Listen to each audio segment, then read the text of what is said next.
La editorial de la Universidad Pontificia Bolivariana está cumpliendo 77 años y su momento fue una directriz ministerial que ha perdurado en el tiempo con el ánimo de proyectar el pensamiento universitario.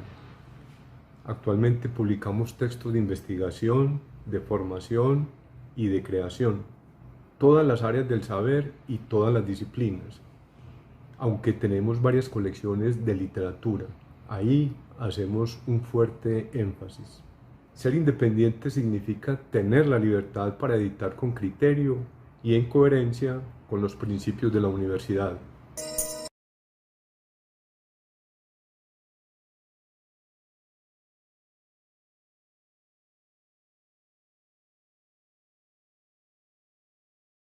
Propia, la feria de las pequeñas editoriales y muy cuidadosas con las producciones literarias.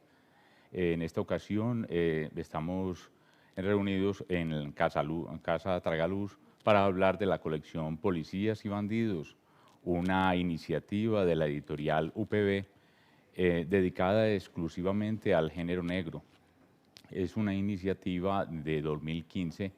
Desde ese año comenzó a salir esta colección de Policías y Bandidos que da énfasis o privilegia más que todo a autores locales, al ambiente urbano, más que todo de Medellín, y con el afán de que vaya quedando como una memoria de realidades y de imaginarios de esta ciudad. En la colección Policías y Bandidos, una de las características principales es que cada autor tiene un detective que se repite siempre en las obras a la manera de esos referentes clásicos de la literatura policíaca y negra, como decir en Dupin, el personaje de Poe, o el padre Brown de Chesterton, o Hércules Poirot de Agatha Christie, etcétera. Y aquí también es el mismo personaje que se va desarrollando y va reapareciendo en las diferentes obras. Hasta el momento, en estos 6 años, llevamos 12 títulos publicados y 5 autores permanentes. Los autores están aquí con nosotros para conversar en esta obra y son Verónica Villa, autora de Marina y el caso de Plata y Un caso en el aire. Memo Ángel, que tiene el personaje de Rambert, entonces Rambert, un ex inspector catalán apurado, el caso Farás, Rambert en el Caribe. Luis Fernando Macías es otro de los autores que tiene la novela Morir juntos. Emilio Restrepo, aquí conmigo en el set, y él ha publicado en esta colección Joaquín Tornado, Detective, El abrazo de la viuda negra, Nos vemos en el infierno, Mon Amour, El primo y el timo. Y en mi caso, John Saldarriaga, El fiscal rosado, otra obra que se llama El fiscal rosado y la extraña muerte del actor dramático y Los muertos que nadie llora. El director de la editorial y de la colección es Juan Carlos Rodas. Bueno, entonces quiero comenzar este diálogo con los autores de la colección, recordando que, a propósito, en esta decoración del set, que es con carátulas de revistas, recuerdo que en la infancia yo leía las tiras cómicas del Colombiano y en El Fantasma de vez en cuando hacían un resumen de lo ocurrido antes y lo titulaban Para los que llegaron tarde, o sea, para los que no saben de qué se trata esta historia. Y hacían el recuento. Lo mismo yo quiero que cada uno de nosotros, los autores de Policías y Bandidos, haga un recuento breve, seguramente, o como quiera, de las obras que ha publicado en esta colección y más o menos de qué se trata para motivar de pronto su lectura. Me gustaría que comenzáramos, pues, ¿qué tal con Verónica? Verónica Villa está con nosotros. Hola, Y Verónica. hola, buenos días. Bueno, muchas gracias por estar aquí. Se está escuchando un audio, no sé si somos solamente nosotros o en toda la transmisión, como una repetición de John. Pero bueno, les voy a empezar entonces a contar un poquito.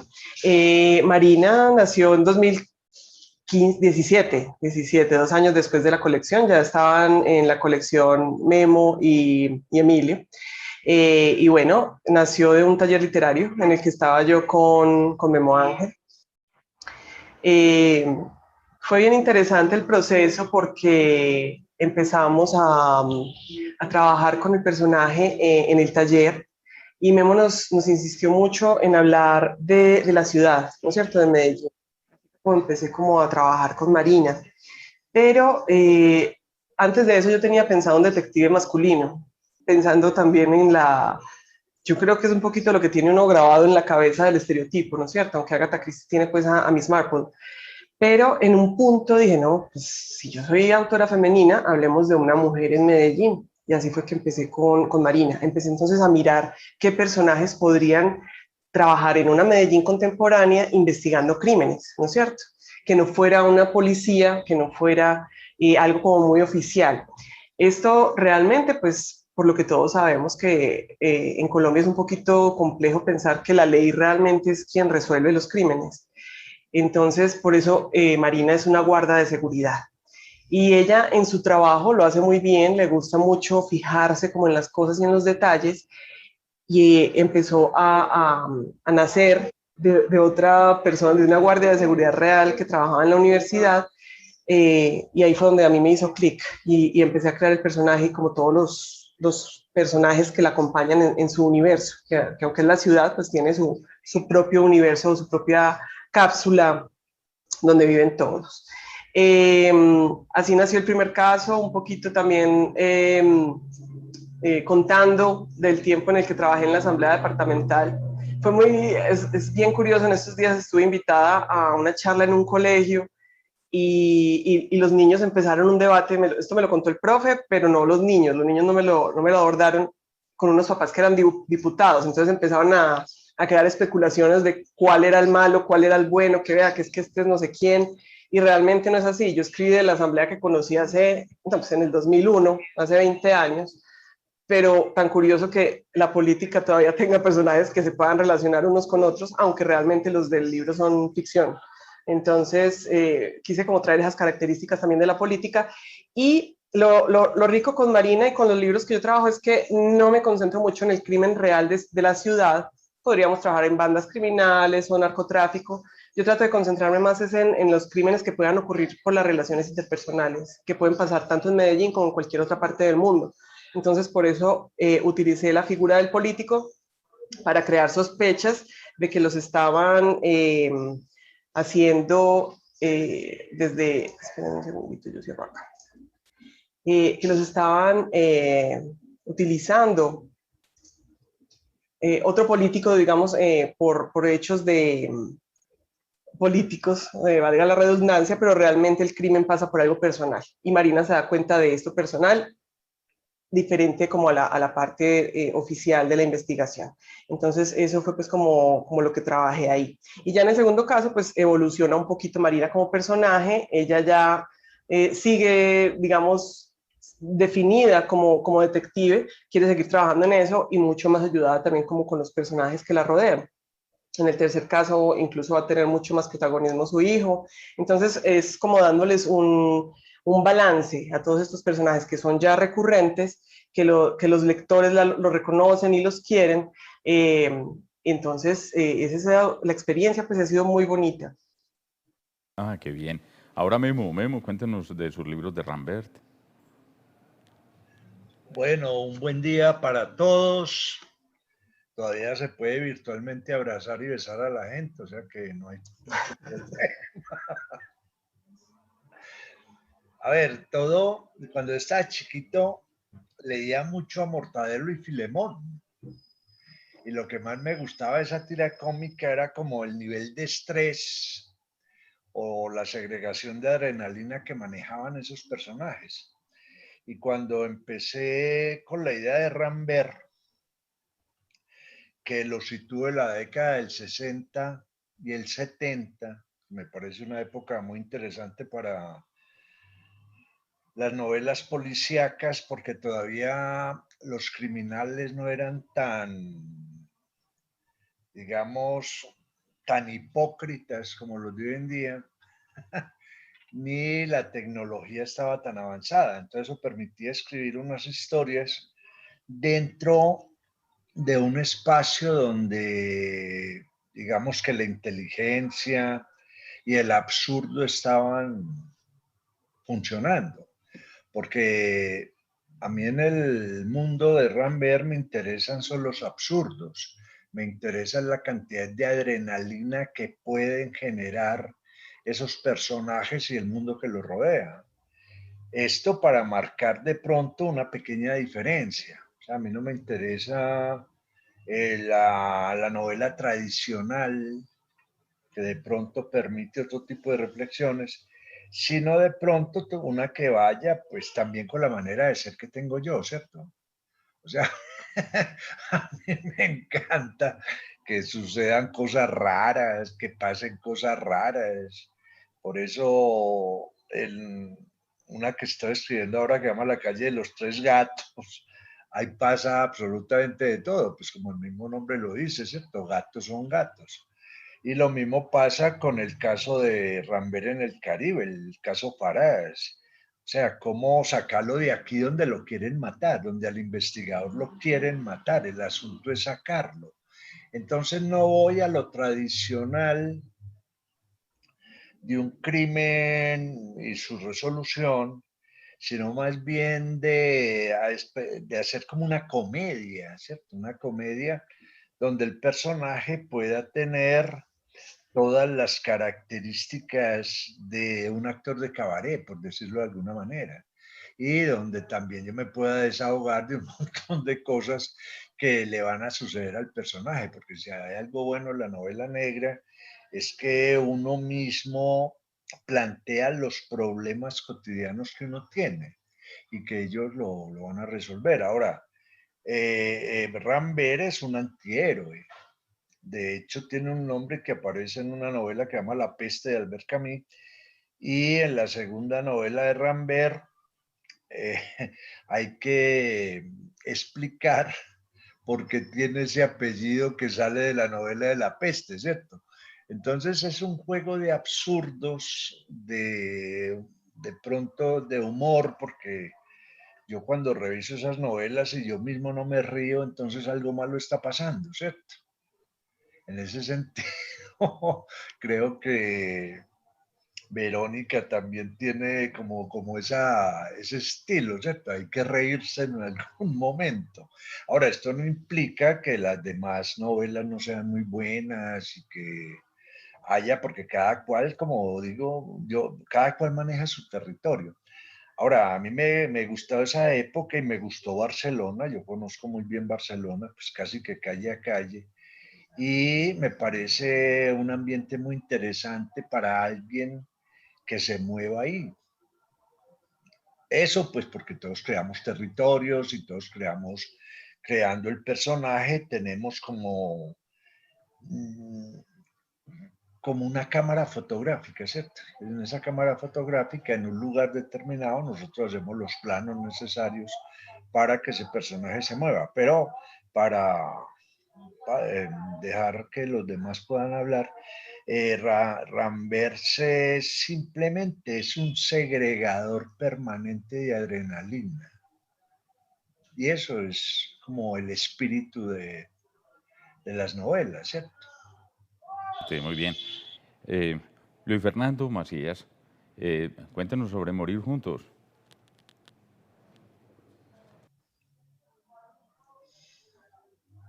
Muchas gracias. Un saludo a todos. Ya estaba hablando con el micrófono apagado. Morir juntos. Yo busco, a diferencia de Memo y de Verónica, busco más como la poesía, el sentimiento. Se ha dicho que en la novela policíaca no cabe el sentimiento, porque se trata de investigar un crimen y el investigador no puede ser sentimental. Yo estoy tratando de pelear contra eso en mis novelas policíacas. El investigador que aparece en mis novelas es Aurelio. Aurelio es un editor que corrige textos literarios y que en algún momento, a raíz de que mataron a una prima, se enredó con un investigador del CTI a hacer una investigación y participó en esa investigación. Entonces, trabajó también en la fiscalía en un momento y los fiscales amigos vieron en él una capacidad intuitiva para resolver crímenes muy interesante por su conocimiento de la psicología, especialmente de Jung. Y entonces, en esta novela, Morir Juntos, que es la segunda, sucede que aparecen dos ancianos, una pareja, dos que se quieren mucho y que tenían la promesa mutua de morir juntos, de que cuando él muriera, ella moría ese mismo día, o cuando él muriera, o cuando ella muriera, él moría ese mismo día, aunque hay una diferencia grande de edad entre los dos, 16 años. Salen a caminar y un carro los atropella y desaparece, es un carro fantasma. El fiscal llama a Aurelio para que lo acompañe en esa investigación. Y tienen que resolver en un solo día, porque como es un carro fantasma, no da opción la investigación para resolver quién iba manejando el carro y qué carro era. Y Aurelio realiza la investigación, pero lo que a mí más me importa no es tanto la investigación en sí, sino los personajes que hay ahí, el anciano y la anciana, esa historia de amor, su relación con el hijo, y todo esto es lo que descubre Aurelio más allá de descubrir quién iba manejando el carro, que además resulta ser otra tragedia, porque no es un asesino común y corriente, sino que es alguien que por accidente mata a un par de viejos que se encuentran en una mañana lluviosa y por miedo se vuela, y es un muchacho que estudia en la universidad y resulta ser otra tragedia. Bueno, eso es lo que se cuenta en esta novela, Morir Juntos. Realmente lo que se cuenta es una historia de amor que también es contrasentido respecto a las novelas policíacas, y es una apuesta que se busca ahí. Dejo ahí para que tenga Emilio tiempo de resumirnos sus 800 novelas de Tornado. Sí, es que la novela policíaca y la novela negra de todas maneras es literatura y no tiene que haber camisas de fuerza, y todos esos elementos propios de cualquier otro género también tienen que estar ahí metidos en la novela policíaca. Yo me acuerdo que una vez hablando con de México, el de la Orquídea Elmer Mendoza, me hablaba de eso. Incluso en lo de él hay como un trabajo antropológico detrás de esa historia. Bueno, Emilio tiene 4 novelas publicadas en la colección. Háblenos de eso, Emilio. Sí, mi personaje se llama Joaquín Tornado y a diferencia de los compañeros es mucho más convencional, es mucho más clásico, obedece mucho más al modelo formal de la literatura de policías y bandidos, de detectives, del género negro, de la investigación, del género del suspenso. A mí Tornado me gusta porque me ha permitido extrovertirme como escritor y dar rienda suelta a muchas de las cosas que me gusta a mí de la escritura. Entonces trato de tener un personaje consistente, un personaje fuerte, un personaje que tenga un carácter propio. Joaquín Tornado es un detective local, es un detective antioqueño que interactúa en una ciudad del tercer mundo con el crimen y la criminología y la tipología propia de la maldad en el tercer mundo.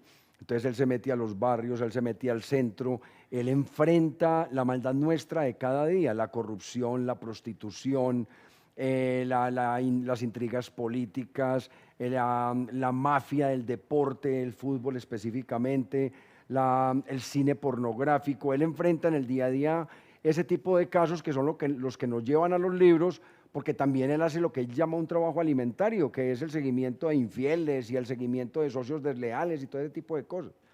Entonces esta colección me permite tratar de elaborar literariamente un personaje bien estructurado, tratar de hacerlo y tener la motivación de luchar porque sea fuerte, porque sea reconocible, porque tenga identidad, porque genere memoria y recordación en el lector. Lo segundo que me permite es contar la ciudad, porque Tornado es una disculpa para poder hablar del entorno, para poder hablar de Medellín, para dejar una memoria de una Medellín que de pronto los historiadores no han estudiado, sino que los novelistas se han dedicado a plasmar, que es la Medellín oculta, la Medellín underground, la Medellín de los bajos fondos, la Medellín del pecado, la Medellín del crimen, la Medellín poco glamurosa, esa Medellín que de pronto no nos queda muy claro a los ciudadanos normales, bien formados y bien pensantes. Tornado trata de recuperar esos casos que rugen bajo la superficie y se recuperan en las novelas. Entonces me permite también pintar de otra manera distinta la ciudad y hacer un esfuerzo importante por hacerlo bien hecho y dejar memoria. Y me permite sobre todo lo que he querido desde siempre, que es contar historias y entretener al lector, porque la literatura de detectives tiene que tener una característica y es que tiene que ser entretenida. Página a página, usted tiene que tener un compromiso de capturar al lector y no soltarlo, porque él no le perdona que usted lo suelte. Simplemente se va porque el lector puede ser muy desleal.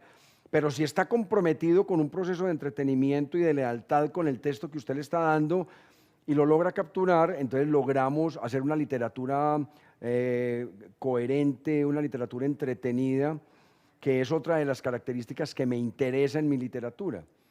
Entonces, el personaje, pintar ciudad, hablar de una serie de historias que sean atrapantes, y me interesa mucho hacer una búsqueda personal de la forma de contar, de utilizar un lenguaje propio, un estilo propio, que trate todos los días de mejorar, que implique un esfuerzo por no caer en la vulgaridad, por no caer en el parlache, por supuesto que no, tratar de hacer una búsqueda que le dé una identidad al lenguaje.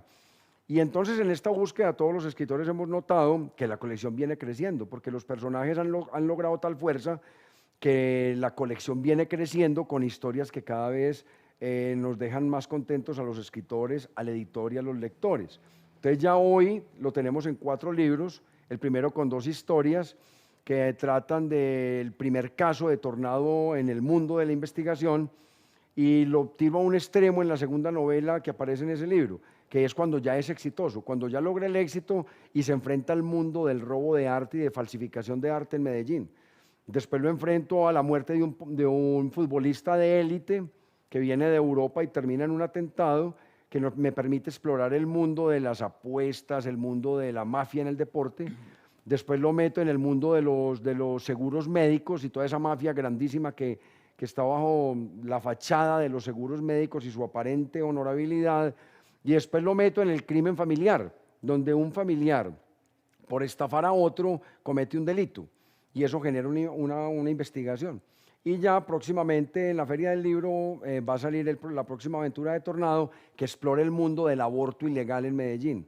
Entonces pienso que hay un universo que es digno de ser explorado, un imaginario que me permite crecer y explorar en él, y estoy muy comprometido con la causa de Tornado y con la causa de Policías y Bandidos. Excelente, muy bien. Ahora, por mi parte, el fiscal Rosado es el personaje que se reitera en los libros de mi autoría.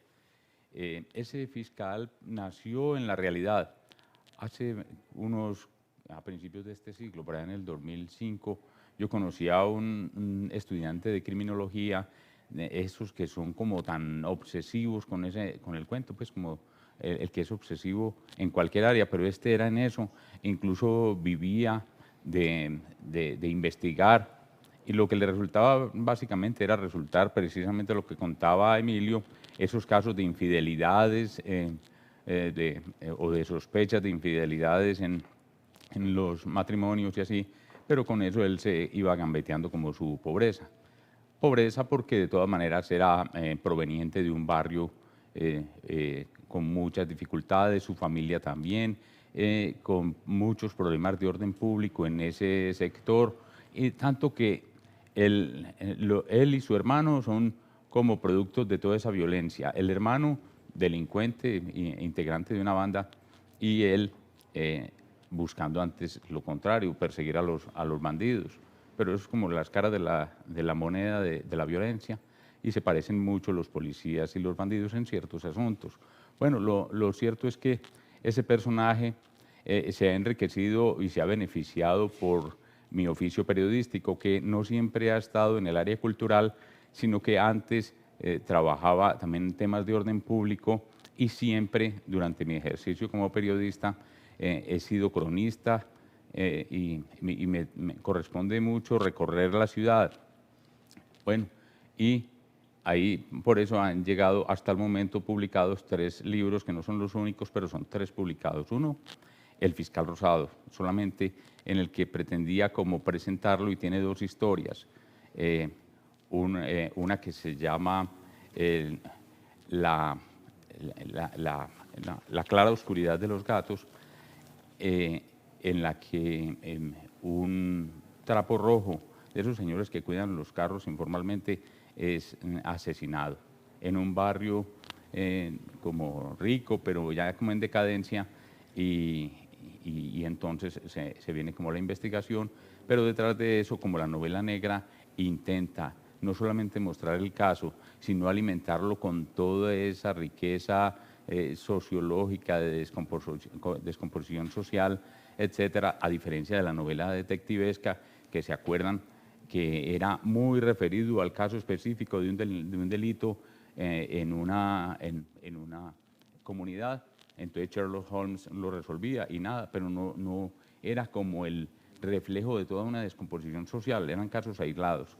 La novela negra ya como que interviene con todo eso que hay alrededor, la descomposición social, pero también la magia, la religiosidad, la brujería, todo lo que tiene una cultura entra ahí en la novela negra. Bueno, entonces ese caso.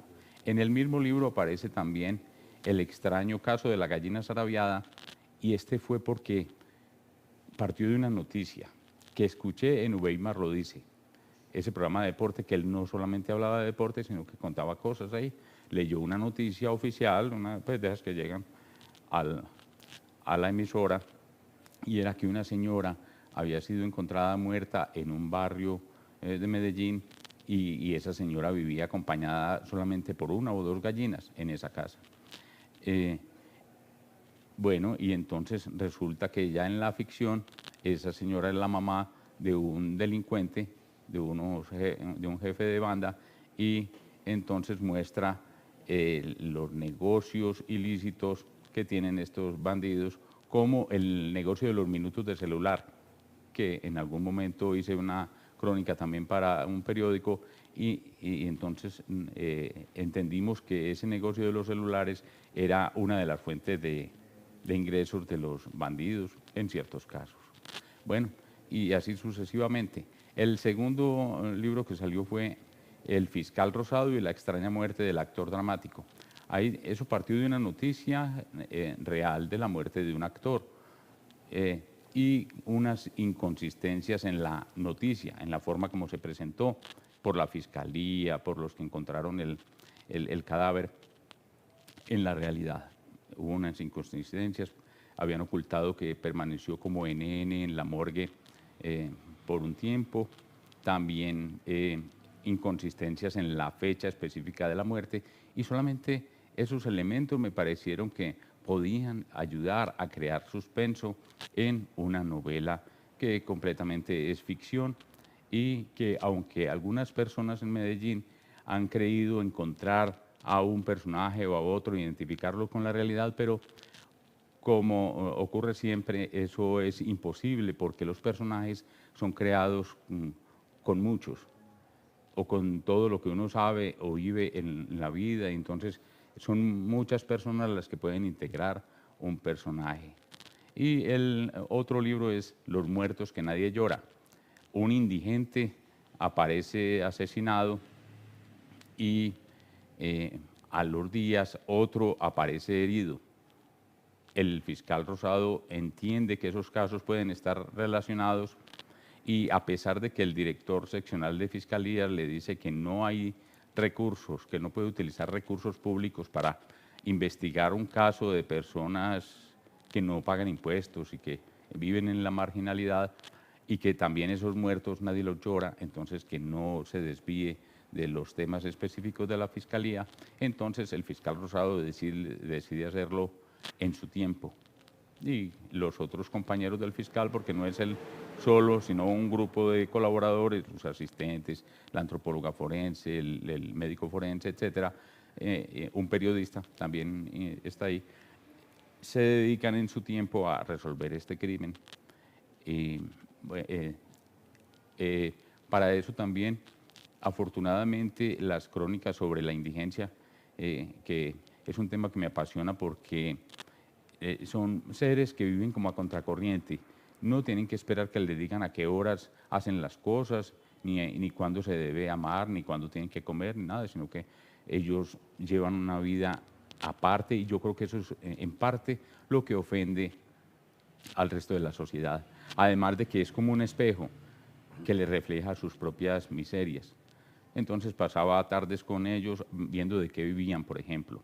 Entonces había uno o una familia que esperaba en el río que pasaran balones o cualquier cosa útil, y la pescaban como con esos coladores largos con que limpian las piscinas. Entonces ellos tenían hecho una cosa así, y agarraban el objeto que iba flotando en el río y lo traían y lo organizaban y lo vendían. Con eso vivía una familia. Otros vivían de otras maneras muy absurdas, surrealistas, como mencionaba Memo ahorita. Pero bueno, así son ellos, y esos personajes me parecen muy, muy bellos, muy interesantes en muchos sentidos. Bueno, esos son los libros que tengo publicados por ahora. Bueno, la pandemia me parece a mí que ha hecho frenar mucho las cosas en lo productivo, en todos los sectores, y en el editorial no ha sido distinto. Al menos, por ejemplo, en mi caso, y algunos de los autores de la colección, no vamos a publicar libro este año porque tenemos otro proyecto. Por ejemplo, tengo un libro de poesía infantil que no es de la colección, entonces yo sé que no puedo monopolizar los recursos en mí, y entonces pero eso no quiere decir que la creación se haya estancado. A mí me gustaría que los autores contaran qué están escribiendo. En el caso de Emilio, que sí iba a publicar un libro en estos días de esa colección, nos hable de ese libro, y cada uno cuente qué ha hecho en estos meses, porque yo creo que no se pueden haber quedado sentados esperando que pase la pandemia. Verónica, ¿usted qué ha hecho? Bueno, tuve la oportunidad, Marina, como les dije, está pues en proceso. Digamos que entró en pandemia también Marina, pero por otras cuestiones más personales, pero ahí está ya una tercera parte del libro que espero terminar este año. Sin embargo, desarrollé un personaje que salió en la primera novela de Marina a manera de cuento, y participé con él en un concurso de novela negra de homenaje a los clásicos en España, y quedé como finalista. Entonces ahí quedó Caliche también con su historia de origen, porque posiblemente con él empiece a hacer también una serie más de historias cortas. Es otro detective de Medellín, pero más de vieja guardia. También estoy empezando como a explorar otros géneros, literatura infantil, aunque me cuesta un poco, pero como a mirar, como decís, John, uno no se puede quedar quieto, ¿no es cierto? Y estoy desarrollando otra historia que tengo muy frenada hace tiempo, y que precisamente la paré por Marina, pero que en este momento me llegó como, porque las historias tienen su momento para que uno las escriba. Entonces creo que este es el momento de esa. Memo conoce algo de la historia, es sobre un piano en una estación de tren, y ya encontré como el enfoque por el que quiero seguir esa historia. Entonces creo que voy a concentrarme en esa, y ya luego termino Marina. Y bueno, ya pues como decías ahorita, para salir de la pobreza he estado trabajando pues como en otras cuestiones de escritura, pero más por encargo, traducciones literarias o guiones pues de los que yo trabajo.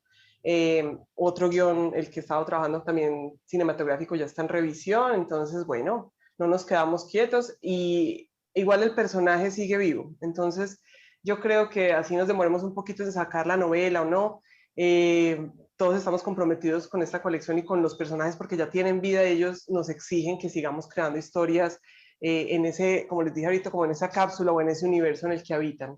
Entonces, bueno, de ahí ya van para adelante varias historias. Bien. Y Memo, ¿cómo va a Rambert? ¿Qué está escribiendo o qué está haciendo? A ver, no, muchas cosas. Es que ahora con esta pandemia Ya no le pueden a uno echar en cara que usted porque está encuevado. Ya uno está encuevado, ¿cierto? Completamente. Entonces, yo creo que han habido muchas cosas muy interesantes. Primero, ya la novela de los tres gatos está terminada, hay que pegarle una revisada. Me he puesto a dibujar y a escribir qué son esos dibujos, qué historias hay ahí. Prácticamente llevo 2 libros con cuentos y dibujos, más los artículos que uno hace y las participaciones en otros libros. O sea, uno no para, porque la escritura es un oficio. Y entre más se ejerce la escritura, pues uno se vuelve más recursivo y aprende demasiadas cosas. Y con esto de la virtualidad y de mis clases en la universidad y todo esto, pues también he descubierto un montón de asuntos, no para escribir sobre la virtualidad, sino para manejar muy bien los conceptos de imagen en la literatura. ¿Qué es lo que hay que narrar? ¿Qué es lo que hay que buscar? Y muchas reflexiones que va haciendo uno permanentemente. O sea, yo creo que este encerrón a mí me enriqueció notablemente, ¿cierto? Más me permitió pues mis novelas normales, por ahí tengo una ya muy avanzada, porque yo creo que eso es, simplemente que nos metimos en otro mundo y en este otro mundo también habían posibilidades y una de las grandes posibilidades fue encontrar los elementos mínimos para hacer narraciones y eso a mí me parece fundamental porque ya aprendimos a ver el mundo de otra manera, lo estábamos viendo desde afuera y ahora se vio desde adentro, lo estábamos viendo con algo que llegaba a un fin, ahora estamos habitando los sinfines, no sabemos políticamente esto para dónde va, epidemiológicamente para dónde va, o sea, estamos en un mundo muy particular y yo creo que eso permite realizar unos ejercicios muy importantes a través inicialmente de la palabra o del dibujo que se convierte en palabras. En eso es que ando yo metido más mis clases. Bueno, y Aurelio también ha seguido funcionando, Luis Fernando.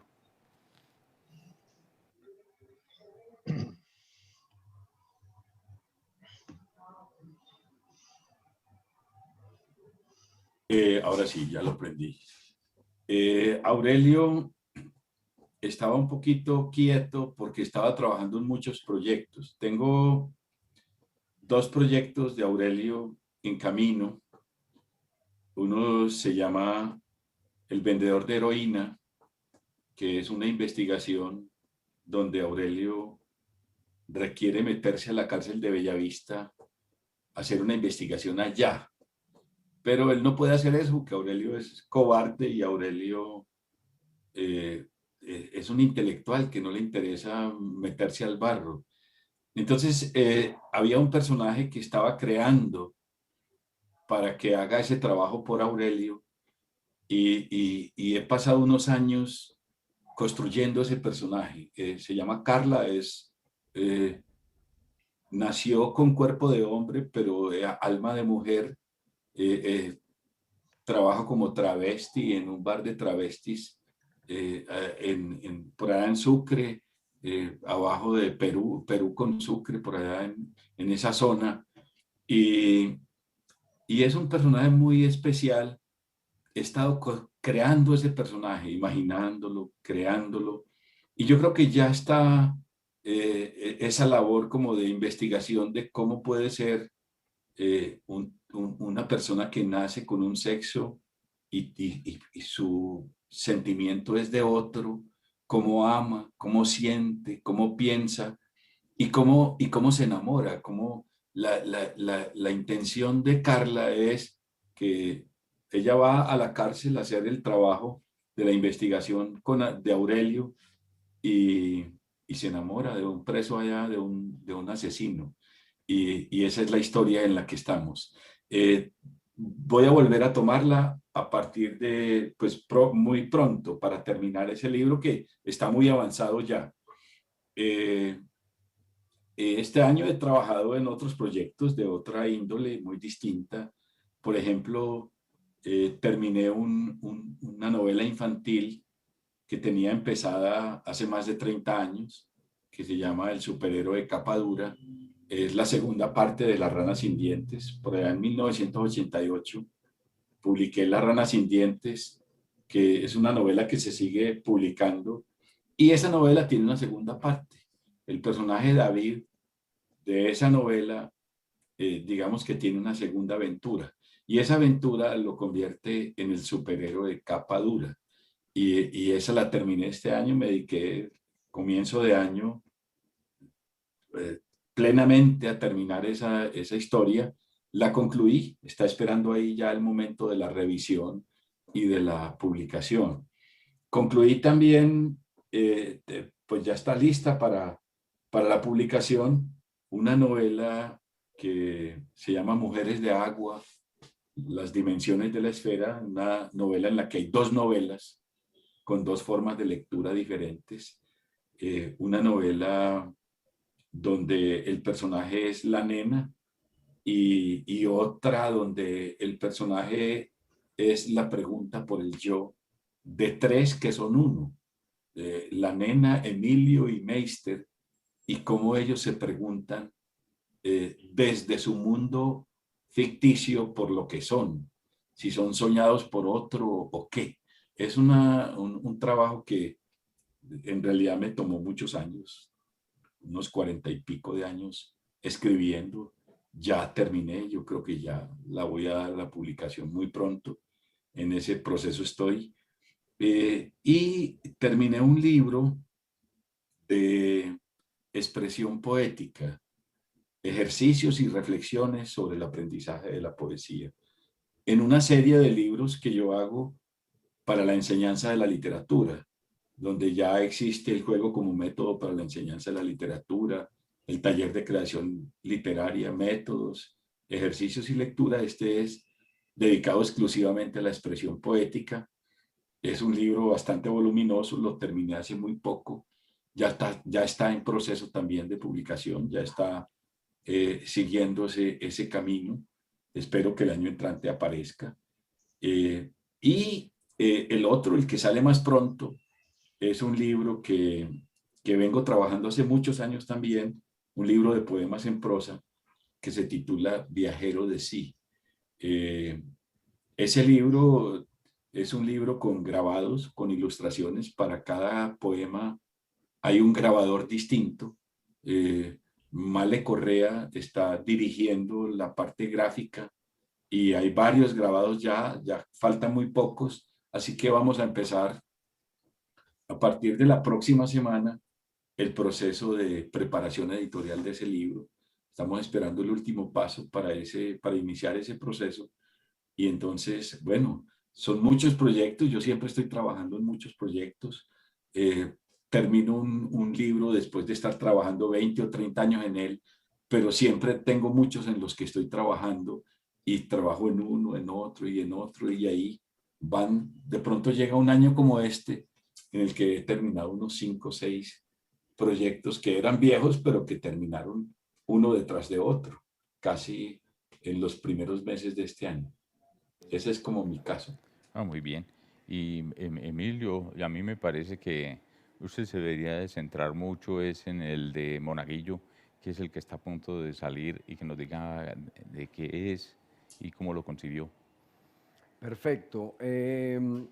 Tornado tiene muchas frentes de trabajo.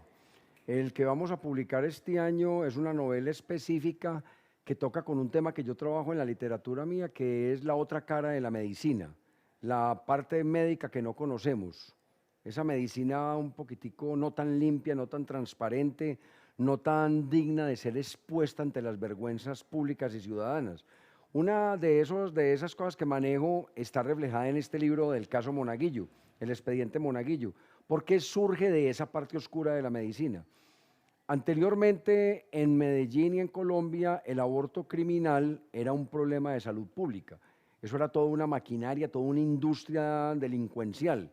Era toda una empresa del aborto criminal que trataba de resolverle el problema a mujeres que habían tenido un embarazo no deseado, pero muchas veces en vez de resolverle un problema las metía en otro peor. O las mataba. O las mataba, por eso la muerte es de pronto una cosa peor.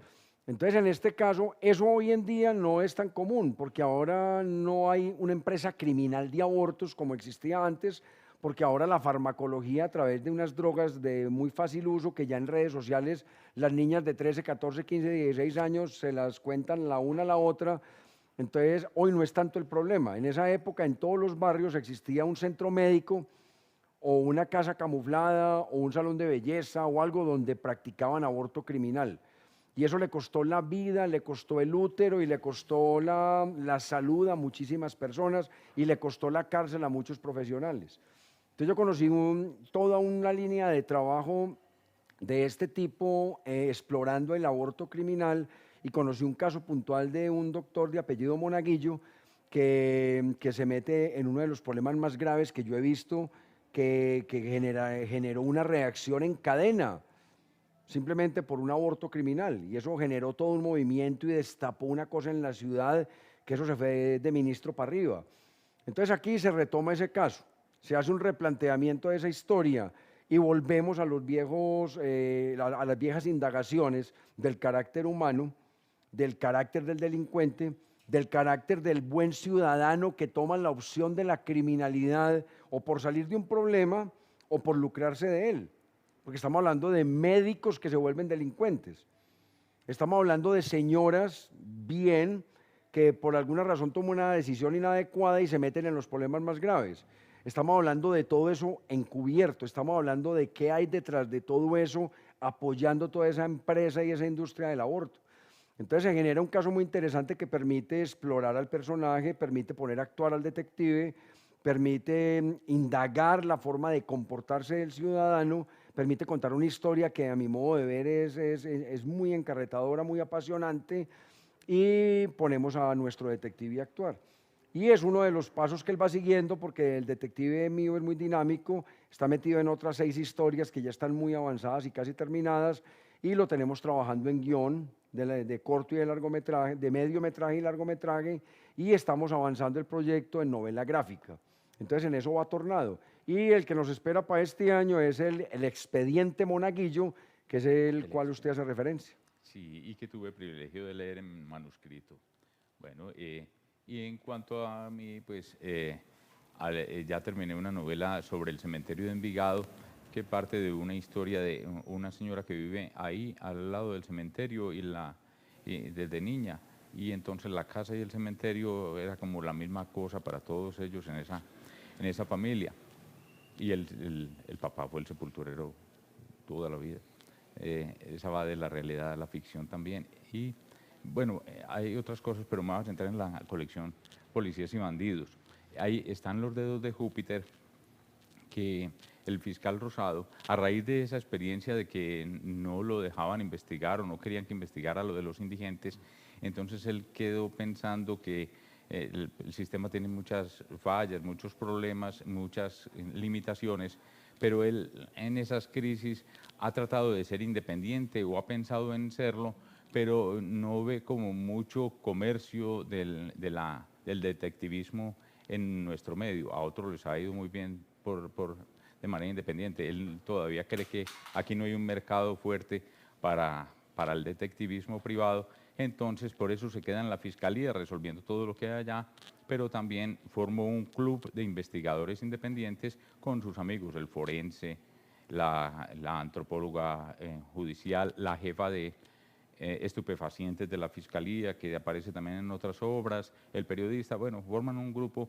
y ellos se dedican a buscar casos cerrados, casi siempre inconclusos, siempre sin resolver, que han quedado incluso viejos, de hace por ahí 20 años o más.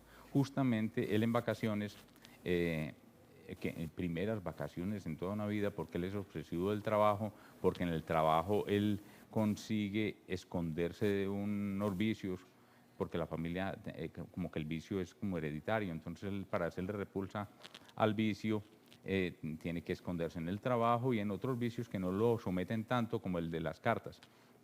Pero entonces se va de vacaciones finalmente y allá encontró en una cabaña de Urabá, en la cocina, una caja fuerte muy vieja, por ahí de unos 50 o 60 años, muy oxidada, pero herméticamente cerrada, claro, y en la cocina.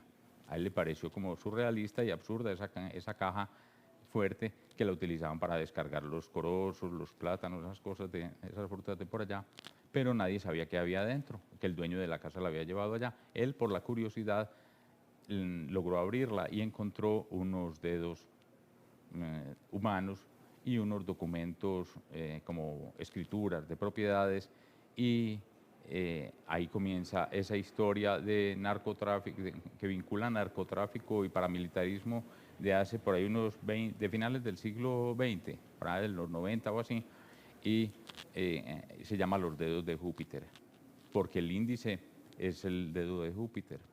Bueno, y hay un conjunto de relatos que se llama Letanía de la Sangre, que incluye uno de los relatos, me parece importante ponerlo como tal, como cuento, porque sí se sabía que él había sido quien había levantado el cadáver de su propio hermano, cosa que fue muy complicada para él, pero llevarlo a cuento me pareció que era significativo. Eso está esperando. Hay otra novela de una señora que era muy rica por allá en los años 60. Esa historia me la contaron. Como de las torres de Bombonao, por esa zona. Y después la secuestran, la martirizan, o sea, la torturan para quitarle el billete. Pero el trasfondo también, como estábamos hablando ahora, es una historia de desamor, no solo de ella, que siempre estuvo enamorado de quien no la quiso nunca, sino que que no quiso nunca estuvo enamorado de otra señora que no le prestaba atención.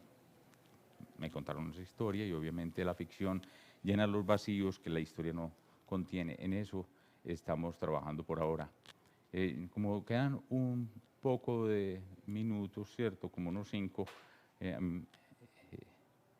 como unos 8, entonces me gustaría que cada uno dijera lo siguiente.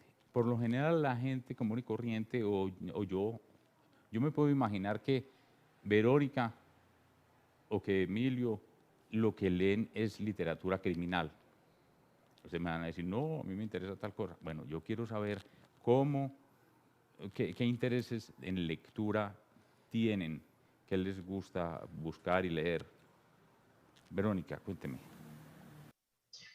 Pues literatura criminal, me gusta la clásica, digamos que todavía la leo y conozco nuevos personajes de los clásicos que no he leído, entonces siempre está ahí como en el librero.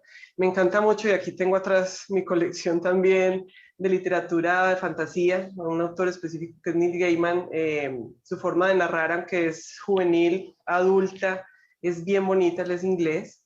También es pues uno de mis autores favoritos y estoy pendiente como de sus desarrollos. He estado también leyendo mucho literatura femenina, ¿cierto? También de crimen, de autoras femeninas, pues como para tener un referente, por lo que en Colombia pues no tenemos tanto del género, entonces conociendo un poquito la perspectiva de lo que se está manejando ahora. Claudia Piñero, por ejemplo, de Argentina, ganó ayer el concurso, ay, no recuerdo el nombre, uno de estos de novela negra de Gijón.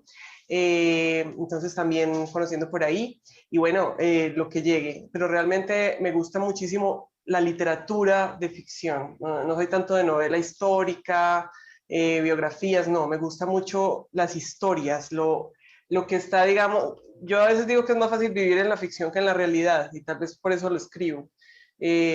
Más fácil como de sobrellevar, que la realidad a veces es mucho más dura.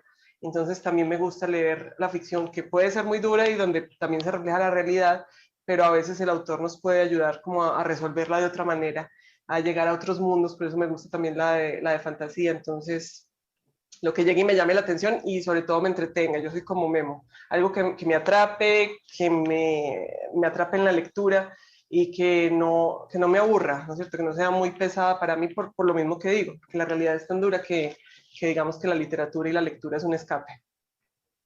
Qué bien. Memo, que lee. De todo. A ver, hombre, yo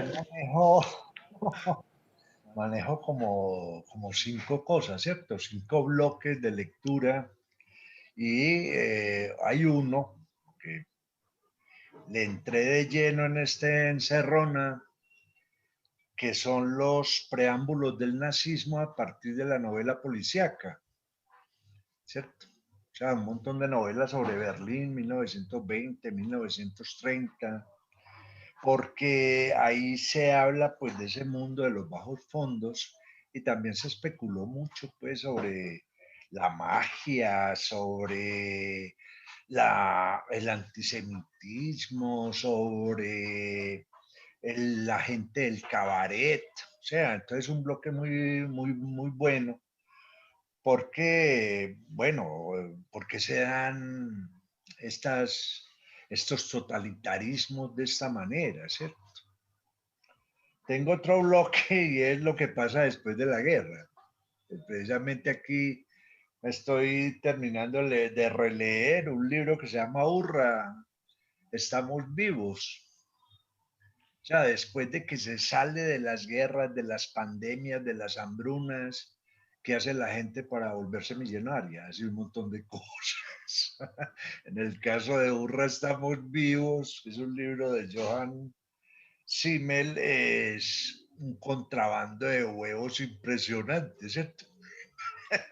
Entonces, a partir de ahí, entonces me he metido mucho también en esto, pero donde más me he centrado es el libro de granjas, crías de cerdos, gallinas, ovejas, granjas autosuficientes. Entonces ahí hay de las granjas urbanas. Hay una autora que me encanta que se llama Novela Carpenter, de cómo llenó Los Ángeles de granjas urbanas. Hay otro que se llama John Seymour, ¿cierto? Cómo ser autosuficiente y terminar incluso tejiendo la misma ropa. Entonces eso me llama mucho la atención porque en esta pandemia nos cogieron a todos sin saber nada, muy inteligentes, pero no somos capaces de sobrevivir. Y ya me meto en los otros, pues que son mis libros de historia, siempre me ha gustado mucho los libros que han sacado sobre el mundo del espionaje y leer cosas que me hagan reír. Entonces a mí me encanta Andrea Camilleri, ¿cierto? Pues te reí solo, Memo, no necesitas leer para reír. Y en esas estoy, sí.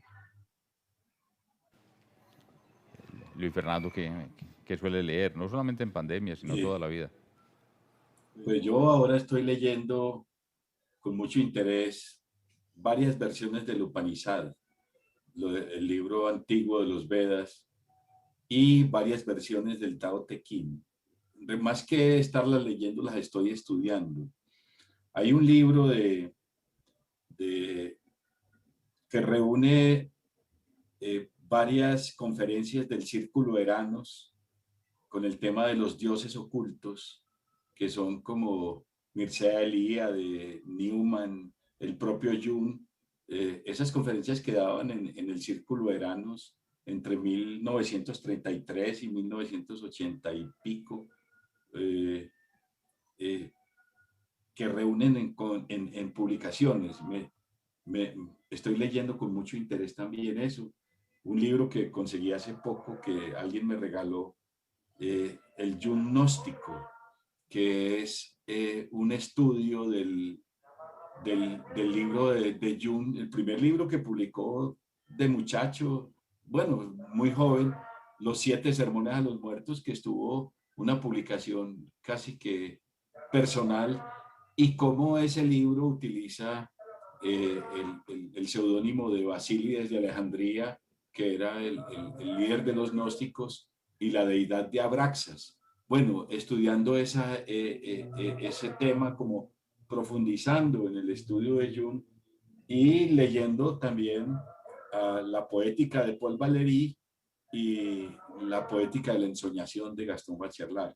Bueno, esos son básicamente como las lecturas, además de las lecturas de los amigos acaba de publicar Juan Diego Mejía una hermosísima novela que se llama Adiós pero conmigo, donde yo creo que llega a una maestría en la ejecución de los temas y de los personajes que él ha venido trabajando toda su vida, y me alegra mucho ver que tenemos en esta ciudad una escritura de ese nivel, lo mismo que La sombra de Orión de Pablo Montoya. Estoy también estudiando esas dos novelas para de alguna manera regocijarme en el crecimiento que tenemos como escritores en esta ciudad. Emilio. Yo en este momento estoy leyendo dos tipos de literatura. Estoy poniéndome al día en la literatura urbana sobre Medellín, porque descubrí que se ha escrito mucho sobre Medellín y yo no lo había leído. Entonces me estoy desatrasando con Esteban Carlos Mejía y sus novelas de Medellín. Estoy leyendo, leí La sombra de Orión de Pablo Montoya. Estoy leyendo el libro de Sara Jaramillo, de Cómo maté a mi padre. Estoy leyendo el libro de Luis Miguel Rivas, Era más grande el muerto. Estoy tratando de ponerme al día en toda esta literatura, todas estas novelas que hablan y cuentan a Medellín. Eso para asumir mi rol de escritor urbano y escritor de Medellín, conocer mi contexto y conocer qué están haciendo los colegas y qué puedo aprender de esa ciudad y cómo mejorar mi forma de contarla. Y de manera como divertimento descubrí que los chismes de cine, los chismes de literatura y los chismes de Hollywood son encantadores. Entonces tengo un filón que llevo en lista casi 2 años seguidos de chismes de Hollywood y de chismes de literatura, y estoy feliz leyéndolo, me relajan y me permiten conocer también la naturaleza humana. Excelente. Bueno, muchas gracias por haber estado con nosotros. También quiero agregar que en la colección Policías y Bandidos está en preparación un libro antológico de los autores de la misma. Por lo menos tenemos más de 12 cuentos listos que están en preparación. Los libros de la colección Policías y Bandidos se pueden adquirir en las librerías y también entrando a la página de la editorial UPB en la tienda virtual. Ahí los pueden pedir y hasta se los llevan y todas esas cosas. Entonces los pueden conseguir. Gracias por haber estado con nosotros en este espacio de la propia de Contraluz. Muchas gracias. Chao, queridos, un abrazo. Chao, chao. Hasta luego. Hasta Hasta luego, muchas luego. gracias. Está bien el lapsus de Contraluz por